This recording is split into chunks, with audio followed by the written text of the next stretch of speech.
اعوذ باللہ من الشیطان الرجیم بسم اللہ الرحمن الرحیم اللہم صلی علی محمد وعلی آل محمد کما صلیت علی ابراہیم وعلی آل ابراہیم انک حمید مجید اللہم بارک علی محمد وعلی آل محمد کما بارکت علی ابراہیم وعلی آل ابراہیم انک حمید مجید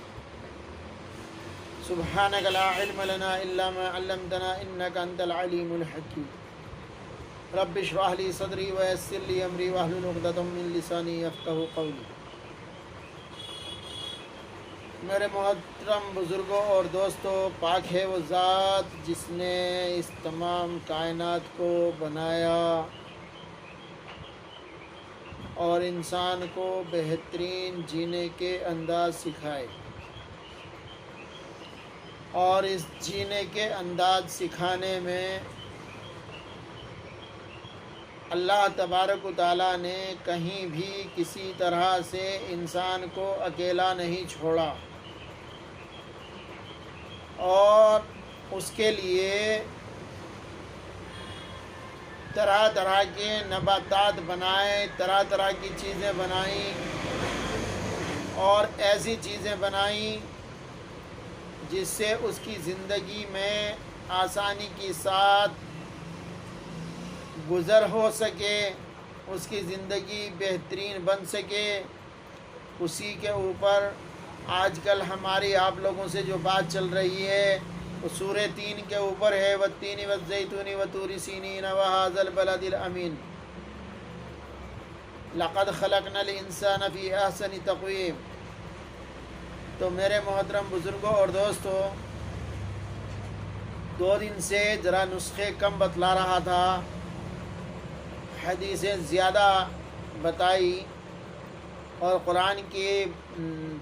نے اس کے بارے میں کیا کہا، اور اللہ تبارک و تعالیٰ نے قسم کھائی اور کتنی بھرپور قسم کھائی،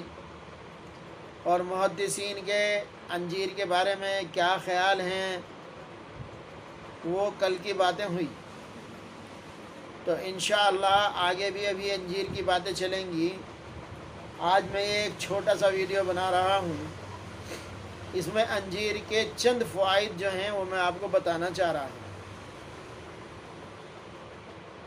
اگر انجیر کے پتوں کو اور لکڑی کو دونوں کو برابر وزن میں جلا کر اس راکھ کو کھوپرے کے تیل میں، یعنی نارتھ والوں کے لیے کھوپرا اور ساؤتھ والوں کے لیے کھوپرا اور نارتھ والوں کے لیے گولا، یعنی ناریل کے تیل میں اگر ملایا جائے برابر راکھ اور برابر ناریل کا تیل، تو دنیا کا کوئی زخم ایسا نہیں، پھوڑا پھنسی، جس کو یہ راکھ ختم نہ کر سکے۔ جس طریقے سے زیتون کے تیل کے اندر اللہ نے یہ خاصیت رکھی کہ کسی بھی طرح کے زخم کو وہ صاف کر دیتا، اسی طریقے سے انجیر کے پتے اور انجیر کی لکڑی برابر وزن میں لے کے اس کو جلایا جائے، اور جلانے کے بعد میں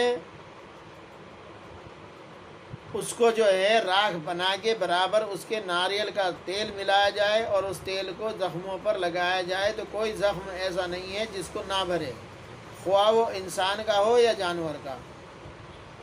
ہر زخم کو بھرنے کے لیے یہ بہترین چیز ہے۔ اسی طریقے سے اگر انجیر کے پتوں کو ابال کر اس سے کلی کری جائے تو یہ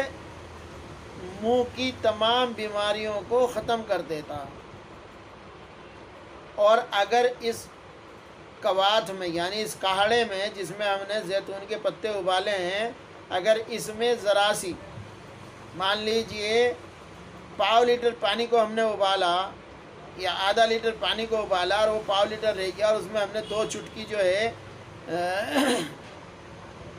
پھٹکری ملا دی، تو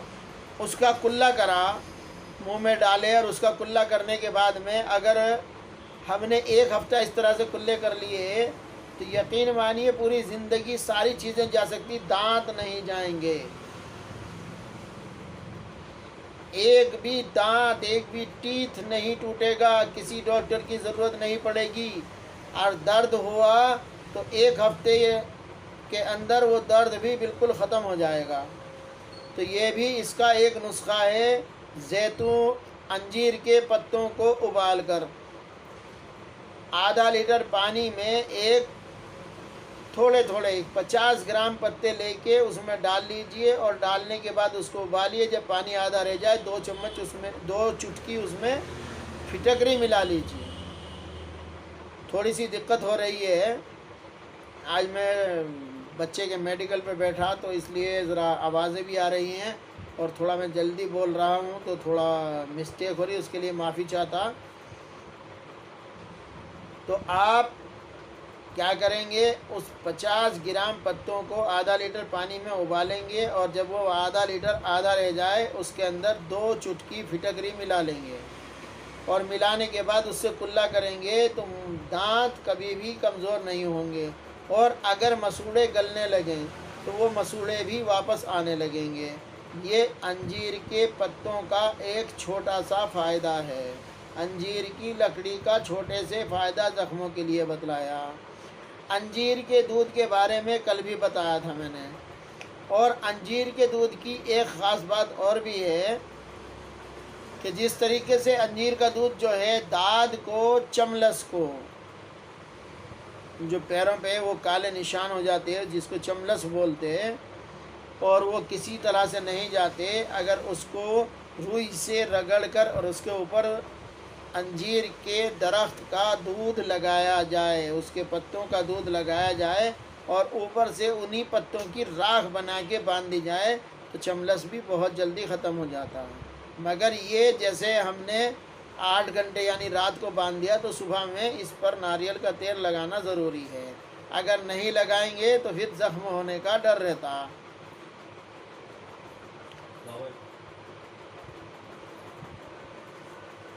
تو اس کے لیے جو ہے آپ یہ چیزیں، یہ نسخے استعمال کیجیے۔